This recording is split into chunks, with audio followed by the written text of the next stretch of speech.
Hello everyone, I'm Michael Brown. Thanks for joining us on this special Facebook event that the good folks at Mecum have helped us arrange. Some of you who have been waiting for this may know that we had scheduled it last Thursday, but the weather being what it is in Texas kind of threw us a curve. So we're now doing this on Monday night, but you're not going to miss a thing, I promise. So wherever you are in Facebook land or however you may be viewing this, welcome. Now, if you can look around, you see there are quite a few signs in here. This is not your typical garage. In fact, it's not a garage at all. This is a private residence that my wife and I happen to own that is next door to the residence where we live. It has little use except, and it had sat here vacant for a good while. We have a property manager who's worked with us for many years, and he has a staff of day laborers. So they sort of hang out here, eat their lunch, they office here or whatever. But as the Corvette garage, which you may have already seen, or certainly we'll talk about it in another part of this evening, as I outgrew that and started collecting neon signs to decorate that, they sort of spilled over into this room. This room originally, this is a private residence that we bought from the original owner. It was built in 1972, and unique to 1972, where we're standing now was a swimming pool. We didn't particularly need an indoor swimming pool, so we filled it in with the rock floor that you see here. Now, because it was a swimming pool, there are some drains in the floors and a high ceiling, as you can see, and some light coming in. It made a perfect place for us to put plants that work outside fine in Texas summers, but don't do so well outside in the winter. So we were using that for that specific purpose until I started putting neon signs in this room. And as you can see, it sort of took off from there. This is not a museum. It's not open to the public, but I've been pleased to open it many, many times for friends and Corvette clubs and sign friends that I've met on Facebook over the years, many of whom have come here. So that's how this room came to be. Now, because it was a two-story room over a swimming pool, there are some large beams up ahead, and David behind our camera here can share those with you. These were mainly decorative beams, and the beams were made of cedar, which you know is a very soft wood. It was never designed to hold the weight that we eventually put on them with all of these larger neon signs. This Firestone sign above me weighs over 800 pounds, I think. So as we started putting weight on these beams, we had to bring in structural engineers to cross-stress them, and ultimately we added some poles in here. I wanted to leave it all open and not suspended by poles inside, but we really needed to for safety's sake. But the other side of that is, by adding these vertical poles, guess what? It gave me extra places to hang neon signs. So that's kind of how we came to be in this particular room. There are a couple of rooms that we'll share with you a little bit later on that also have neon signs. Bottom line is, whether you're collecting Corvettes or signs, whatever space you have, you're going to fill it, and you're always going to run out of space. So that's kind of where we are with this. This room obviously is completely maxed out, as is the whole house, with specifically neon signs. Corvette garage, which you've already seen, some of you have, some of you will, is the same way. You're going to max out the space you have. But hey, that's part of the fun of it, right? So here we are with more than 130 or 40 neon signs just in this house. All of these signs have been collected in the last 8 or 9 years, one at a time. They've come from all over the United States. I'm not sure about any of them internationally, maybe one or two. They've come from referrals. Once you get on Facebook, you meet other people. They know you're a sign collector, they'll contact you. I'm constantly, like other Facebook people, other collectors, looking on eBay, looking on Facebook. So these come from a myriad number of places, but that's what kind of makes them interesting. As I've collected them over the years, I tried to find out the history of each sign. Now, I don't know the history of all of them, but there's some interesting history which we'll share with you in the next few minutes of many of these signs, and where possible, I've always tried to find a photograph of the sign as it hung originally in its environment. So we're going to do some of that in the next few minutes. Stay with us. We're glad you're here, and let's start the tour. The first sign that I put in here is very special to me, and people always say, what's the most sentimental sign, or what do you feel closest to? I would have to say it's this sign right back here, which we refer to as the People's Store sign. Why? Well, it says the People's Store. So what was the People's Store? I grew up in the 50s and 60s. I came of age in a small town in southeast Oklahoma called Hugo, Oklahoma. Now, for context, and many of the viewers will relate to this was long before the great big box stores like Walmart, Costco, or whatever came into small town America and changed the face of small towns. The People's Store was what was called back then a general merchandise store or a dry goods store. What did it sell? It sold shoes. Obviously, you can see the red goose. This sign was made by Zeiser Brothers, famous sign maker group based in St. Louis. But the People's Store sold shoes, blue jeans, shirts, dresses, hats, all kind of dry goods that were sold back in the 40s and 50s in stores like this in small towns all over the United States. So I was very familiar with this sign, not only because I grew up in Hugo and it was one of them hanging on downtown Broadway Street. The summer between my 6th and 7th grade, I got hired by the owner of the People's Store to work there as a clerk. Now, I was just shy of 13 years old. That summer, I had to work 8 to 5, Monday through Friday, 8 to 8 on Saturday. I had to wear a shirt and tie, dress pants, dress shoes. I sold clothes, I sold shoes, I cleaned out the restrooms in the back. I helped offload trucks when new clothes arrived. I did a little bit of everything, all for the princely sum of $10 a week. It worked out to about 20 cents an hour, plus 10% off of anything I wanted to buy in the People's Store. Enough about that, but the People's Store was an icon, one of several major neon signs that hung in downtown Hugo. Flash forward more than 40 years, and about 10 or 12 years ago, when my parents were still living in Hugo, Oklahoma, I would go frequently, of course, to visit them. One time on a trip up there, long after the store had been closed, and yes, there was a Walmart in Hugo, and still is, the sign was gone, the store was closed, it had been several other things. I found this sign out in the weeds north of town. It was derelict, all of the neon was broken, some of it was missing, the angle iron that supports it was rusted, but the porcelain, now it was faded a bit because it was in the weather, but porcelain doesn't rust. So the sign was in generally good shape. I thought this needs to be restored, and so I started trying to find somebody, if there was anybody. At the time, I never had a neon sign restored. Found a man in Northeast Texas who said, yeah, I can restore it. He came and picked it up, and voila, 4 or 5 weeks later, I had the sign. It didn't really fit with the thematic thing in the Corvette garage. It was too big to go in there, so we had this empty room. So this is where the People's Store sign wound up. Voila! For a few months, it was the only sign in here, and it still is a sentimental favorite. I have photographs of it when it hung in. In fact, there is a photograph that I don't have here with me, but this sign actually appeared in a feature story on Hugo that was done in Life magazine in 1948. Hugo's known as Circus City, USA. There are several small circuses in Winterport there, so they had a big circus since Life was in town, Life magazine, and there's a great shot of the clowns in the street and the People's Store sign in the background. So this has been a very special sign, and it was the only one in here for a while. Then I had a chance to get 2 more signs that were from my youth and hung in Hugo, Oklahoma. One of them is this magnificent Art Deco style Pontiac sign, which is one of my favorites. Of course, it's a Walker & Company. Everybody wants a Walker & Company sign. The porcelain is almost flawless. It had been in storage for about 30 years. I knew the family that used to own the dealership, and I contacted them about possibly acquiring it. If they still had it, they did. And so it's one of 2 that I bought from them. David, I'll hold this picture up here. This is the dealership in downtown Hugo that originally had these signs. There's the Pontiac sign. Don't know what happened to the Phillips sign or the Rambler sign.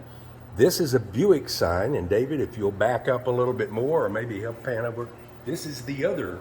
This was a dual dealership, Pontiac and Buick. So I got both of these signs from my hometown, and they're just both in excellent shape. I just love having them and looking at them and reminiscing about seeing them when I was very young. Now, there's one other side I want to talk about in Hugo, so David, let's walk down here. When I was growing up, my best friend, Mickey Wesson, and I would ride our bikes downtown Hugo to the Erie Theater. This was our main indoor theater. This photograph was taken in 1955 when Cecil B. DeMille's Greatest Show on Earth premiered. And you can see the owner of the theater at the time was really into movies, and he spent extra money himself decorating the Erie Theater. The theater has long been closed. The building is still there. The marquee is gone. And as far as I knew, everything was gone. Now, because of my visibility as a sign collector, there was a young man several years younger than I that I didn't remember, but he knew me, who grew up in Hugo and used to go to the Erie Theater. A couple of years ago, he contacted me and sent me a photo and said, "Do you recognize this?" And it was a set of the Erie Theater letters. And so I said, "Oh my gosh, is that the original thing? Do you know what happened to the other side?" He said, "I have them too." We struck a deal, and I wound up with all 8 of the channel double-strung Erie Theater neon signs, actually from the Erie Theater. And we built this frame to sort of mimic the marquee that they were originally displayed on, and it's, again, one of my favorite pieces. So, moving on from Hugo, Oklahoma, there are 3 signs in the collection that hung on Route 66. Now, there's a lot of talk that Route 66 is probably, as you know, the most famous highway in the entire world. People come from literally all over the world to drive on the few existing segments that still exist on Route 66. Route 66's 100th anniversary is coming up in 3 or 4 years, so Tulsa and Albuquerque and all of St. Louis, all of these cities that were on Route 66 are gearing up for big things. So I love driving Route 66, and I was able to acquire 3 signs. One of them, this one, is a very large Frontier Motel sign, double-sided porcelain. It was in Miami, Oklahoma. Now, they pronounce it Miami, but it's spelled like Miami, Oklahoma. I have a small photograph here, I think, David, that kind of shows the sign that when the motel was there. This sign has been all over, but I've had it for the past several years. So that's one sign that was on Route 66. David, right up behind me and to your left is the hotel sign with double-struck neon. That was on Route 66, we believe, in Illinois. I have not yet been able to find exactly where. I'm still working on documentation for that, and so far I haven't come up with anything, but I'm pretty sure it was on. And then the final sign, David, is back up here on this north wall. That was, I do know, I have photographs, it was on Route 66. It's the Alamo liquor sign. That was in Carthage, Missouri, again, on Route 66. So those are kind of fun signs to have. One interesting sidelight, I don't know, you probably can't see, but at the higher reaches of this room, there are some little horizontal windows. And when all of these lights are on, if you drive down the street at night, the only sign that you can see inside here is the word liquor off of the Alamo liquor sign. So I've been wondering for many months, am I going to get a knock on the door from the police saying, we'd like to know what's going on here. Anyway, so that we kind of made the rounds on the Hugo signs and the Route 66. Let's walk back this way one more time and let me tell you about a couple of other signs. This Buster Brown shoe sign is a favorite. It's an animated sign, obviously. Some of you may know back in the, well, I think it started in the 1920s. In the 20s, 30s, 40s, and beyond, Buster Brown shoes had this logo, and this is a sign just like this one. Buster Brown was a caricature. His eye winks in the neon, it's animated, and his dog Tig. So every child wanted Buster Brown shoes, boys and girls. It was just a huge brand. At some point, though, the Buster Brown Shoe Company said, you know what? We need someone to personify Buster Brown so that we can do personal appearances around the country. So they started looking for what today we would call a little person. The original term was not necessarily politically correct today, so there's no need to even use it, but they found a little person in the visage of this young man whose name was Ed Ansley. Guess where Ed Ansley lived? Hugo, Oklahoma. I knew him well. He was older, quite a bit older than I. There's still a park named after him. So Ed Ansley was tapped to be Buster Brown, and he traveled 50,000 miles a year by train back then, all over the country, making personal appearances as Buster Brown. Ed Ansley did. Now, Ed Ansley, here he is. I don't know if you can recommend. Late in life, he's still got the costume on. And do you know who this is? That's Gene Autry, famous 40s and 50s Western star. Both of them were in Hugo, and I think this was the same day that the Life magazine came to town. Eventually, Ed Ansley died. He's buried in the Hugo's Mount Olivet Cemetery, and this is his headstone. He stuck with the character right through the end of his life and for now, eternity. So that's an interesting one more story from Hugo.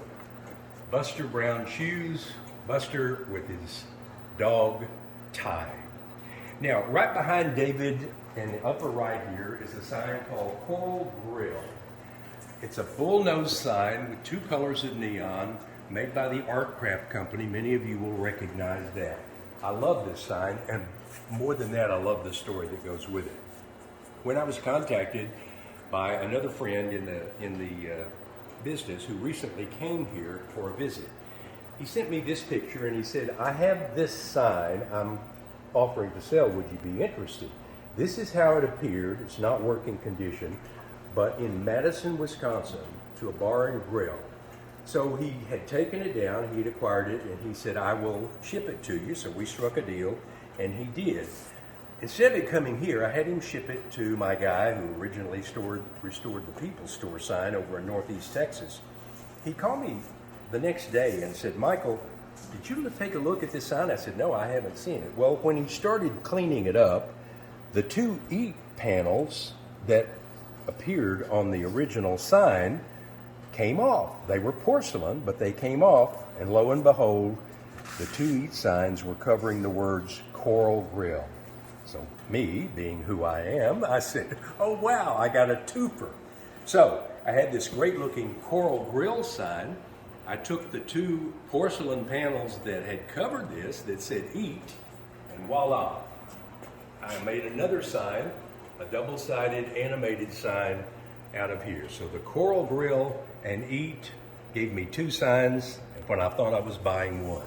That's kind of fun. Those are the fun stories that happen when you're collecting neon signs or anything like that. You remember signs. Okay, here is the Dairy Queen sign, David, which as you know, I've kind of got you in a bad position. Here, this is as it was being taken down from its location outside of Miami, Florida. There were only about 50 signs exactly like this made. There were others similar to them that were made by the company, which incidentally, 2 years ago, I believe, celebrated their 75th anniversary, and I believe they're up in Minnesota. So this sign is very heavy, made by the Leroy Sign Company. It came from New Jersey, another collector friend that I acquired it from. It's very heavy, very large, but I love it. The cone obviously is animated. Everybody knows about Dairy Queen, especially those of us who live in Texas. Dairy Queen is just, don't go a week without a visit to a Dairy Queen and to a Tex-Mex restaurant, which will bring up something that we'll talk about again in a few minutes.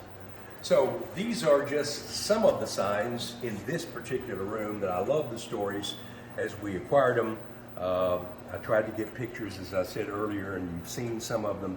All of these signs are very special to me, and I hope eventually they find a very special place in the heart of whomever might wind up with these signs individually. So let's go into another area and talk about a few more signs. Let's go first right back here behind you, David. This room is a small room, and it has 6 or 8 signs.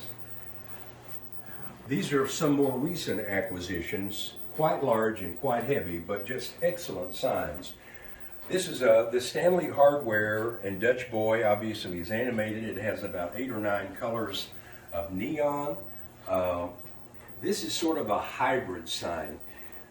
There was something missing on this side of the sign, and I think it was a Dutch Boy, but it was missing when I acquired it. So I had a chance separately to get this porcelain bullnose on one side, very almost perfect porcelain of the Dutch Boy. We added the neon and added it to the sign, and it just capped off a perfect presentation, I think, for this very special sign. This sign sitting on top of it, scale gas, very unusual, very good condition of the neon, only a few blemishes that you would expect, perhaps less than you would expect for the wear and the age of the sign. Has half bullnose ends, is a single side porcelain outlined in blue neon with the white letters. It really snaps. This sign to your left, David, came from Greenville, Texas. There's a photo of it as it hung in downtown Greenville, Texas. It's a large, very heavy porcelain double-sided sign, and the porcelain is just in excellent condition. Very few blemishes at all. Greenville, used to pass through Greenville many times driving from Dallas to Hugo, Oklahoma. They're about 75 or 80 miles, I guess, between the two cities. 2 signs back here on the back wall: Bluebell Restaurant, highly animated with the multicolored arrow. I love this sign. It's very eye-catching. Again, single-side porcelain. The porcelain is in really good shape. Made by the Royal Sign Company, Neon Sign Company, and it's just, you're going to catch somebody's attention when they see this sign. Below it is a fairly recent acquisition from a young man also in Northeast Texas who does a lot of business. He collects, he buys and sells.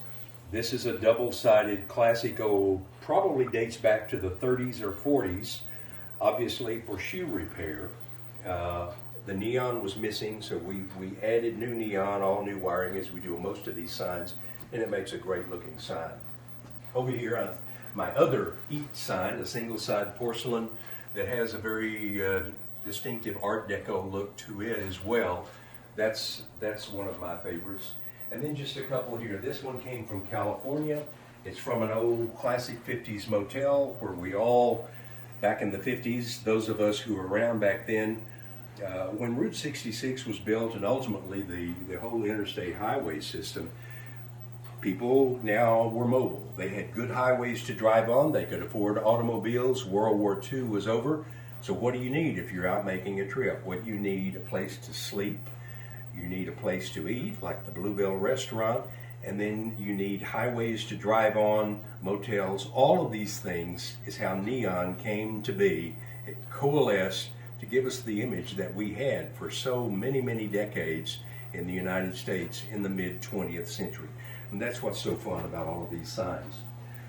So we're sorry for the wild goose chase, but we kind of have to go from room to room here. So let's go back in here, David, to the big room, and then we'll spin off to this little room to the side. Several signs of interest in this room. Of course, I love this sign, not because it has my last name, but because of its history. Brown's, this very nice vertical porcelain sign, is accompanied by this brown sign also. As David gives over here, this one with C.C. Brown. C.C. Brown stood for Clarence Clifton Brown. Back in the early 20th century, he came from Europe with his family and was sort of in the dairy business, ultimately got into a soda fountain. And he claims to be, and I don't think anyone has disputed it, the inventor of one of our favorite things, the classic hot fudge sundae. So I'm going to step right over here and pick up this picture here. This sign, these 2 signs actually hung on Hollywood Boulevard for many, many decades, during the epic time of Hollywood, there were movie stars would go to this place. Here are both the signs, the vertical brown and the CC brown. And I'll remove this and show you its proximity. It was just down the sidewalk. Here's Brown's. Here's the famous Grauman's Chinese Theater. So everyone knew about this. Loved to go. The movie stars after the parties would go there for a hot fudge sundae along with tourists.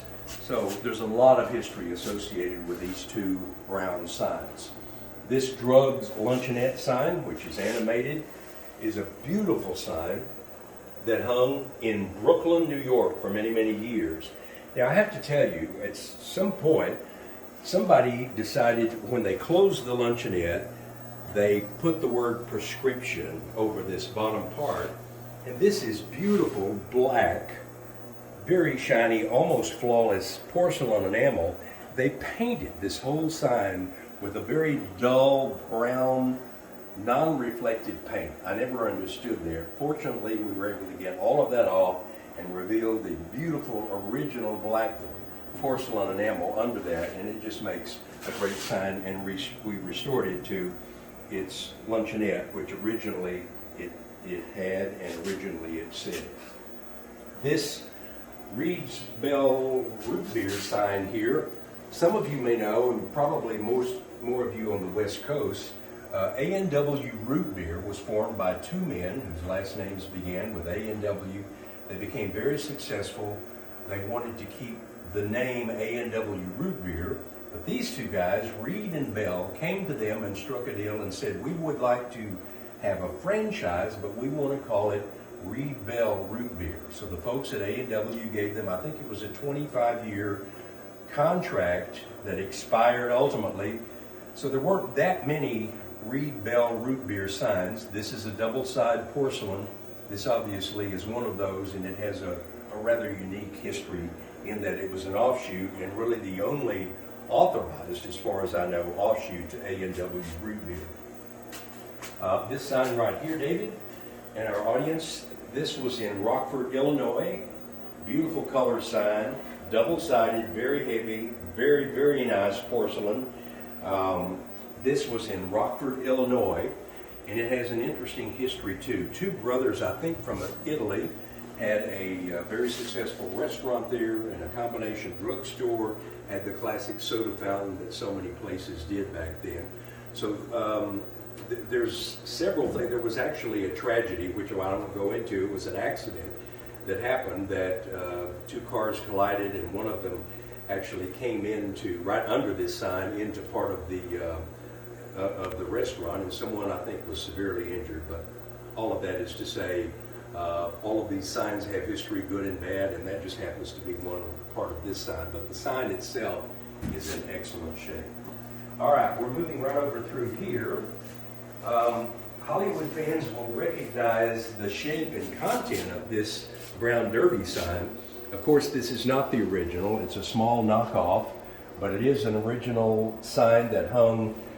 David, I'll just hold this picture up. This was, you can barely see it here. This was in upstate New York, in Albany, New York. And I acquired it a few years ago. It is a double-side sign with nice color, very nice history. And again, it had the word brown in it, so I was kind of attracted to that. And interestingly, the little sign below it, Cox's, I think that came from either a drugstore or a department store. There was a Cox's department stores in Fort Worth. I don't think this was associated. Had a chance to get in. It's a neat little sign. Plus, my wife's maiden name was Cox, so she kind of liked that. Now, I mentioned Tex-Mex earlier. Dairy Queen along with Tex-Mex in Texas.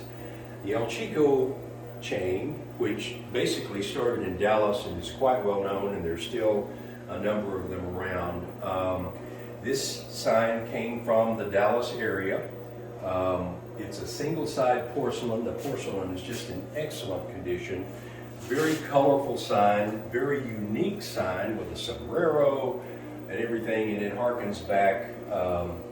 Gosh, I remember back in our early days, every Wednesday you could get enchilada special, only on Wednesday for 99 cents. Still, we have to have our Tex-Mex, but it's no longer 95 cents. But still worth it. All right, David, let's turn right here to this one here. This is a unique sign. It's actually a one-off. How do I know that? Because I designed this sign and had it built a few years ago. You'll see that it sequences, it says, "Chasing That Neon Rainbow."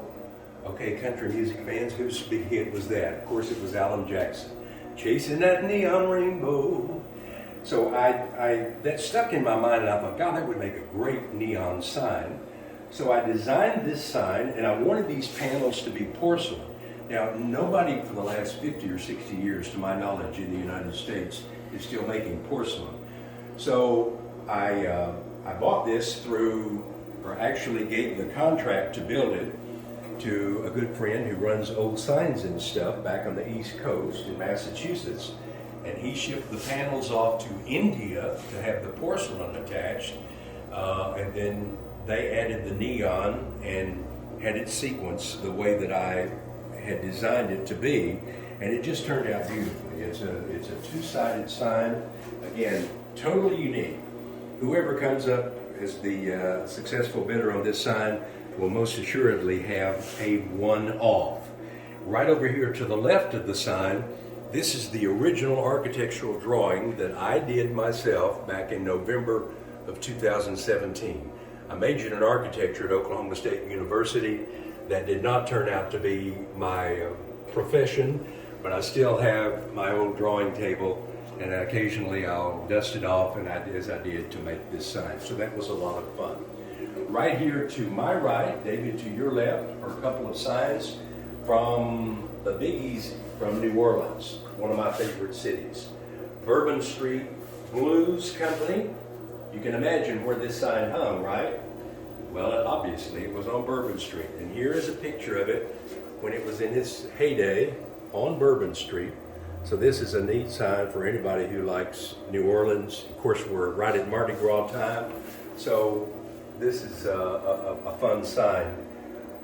The one above it also is from New Orleans. These are actually three separate signs, although the VIP balcony at the bottom did hang below the Bourbon Street Blues sign. So I'm not sure what you had to do to be admitted to the VIP balcony, but I'm sure it was worth it once you got there. Now, right behind me here is the Oklahoma Tire and Supply. This is a great sign. It's a single-sided porcelain. Porcelain's in really good shape. I love the colors and the shape. It just snaps. When as you already know, I grew up in Oklahoma. I also went to Oklahoma State University, and I remember they ran commercials all the time. The store was called Oklahoma Tire and Supply, but they shortened it to Otasco. So I can just hear the announcers now still saying, "You'll always save more at your nearby Otasco store." So they ran these commercials enough to where I still remember them decades later. This is a great sign. On the other side of that sign, which we'll show you in a moment, is a very interesting sign. It is a fairly recent acquisition. We'll just make our way toward that. In the meantime, and this one is kind of hard to see, but this is a large sign, SFG, for San Francisco Grill. This is a brilliant, very unusual, very large, double-sided neon sign. I do not know its history. I thought sure that I'd be able to find it in San Francisco, but so far I'm not sure where it came, if it was in San Francisco or not. But we restored it. It has great detail in the neon. Of course, you see the Golden Gate Bridge at the top. The clock at the bottom keeps perfect time, both sides of it. So that's a very unique and a fun sign. I've never seen another one quite like it, and I wish I knew more about it. Perhaps some of you will know something who are watching. Now, as we come back into the big room, another Velvet Step City Club shoe sign. This is also made by the Zeiser brothers out of St. Louis. Remember the People's Store sign? They made this. They made that sign as well. So they made a lot of shoe signs back during that period. The sign next to it says Maxie's Monogrammed Hats. There we go. This was, well, you can determine where it was. It was in Times Square. Now, I've spent a lot of time in New York City. My wife and I have had an apartment there for many years, so we're up there frequently over the years. It was at 46th and Broadway. This animated, beautiful sign here drew tourists in. This was what we would call, and I don't mean to be offensive at all, it was a tourist trap. The entire shop was the width of this sign, which is about 10 feet.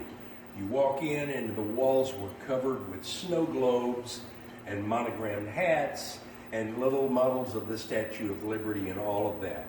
I had a chance to acquire the 3 porcelain skin panels only. There was no neon on it, but I have a great photograph, I don't have it here in reach, showing where it hung in Times Square at 46th and Broadway. The porcelain is in beautiful, almost flawless condition. This sign, most assuredly, has been seen by tens of millions of people over the years, and probably not a single one of them remember it. But because of its proximity and the fact that it was at Times Square, gives it a great history, and it just turned out to be a beautiful sign. So, that is an overview. Hope I haven't bored you, but we talked about a lot of signs. There are a lot more in here that still make my heartstrings sing, and I hope some of you will find a favorite as the auction draws very near. Again, I should say that the Mecum auction is coming up the 16th through the 19th of March in Glendale, which you know is a suburb of Phoenix. It's going to be a great auction.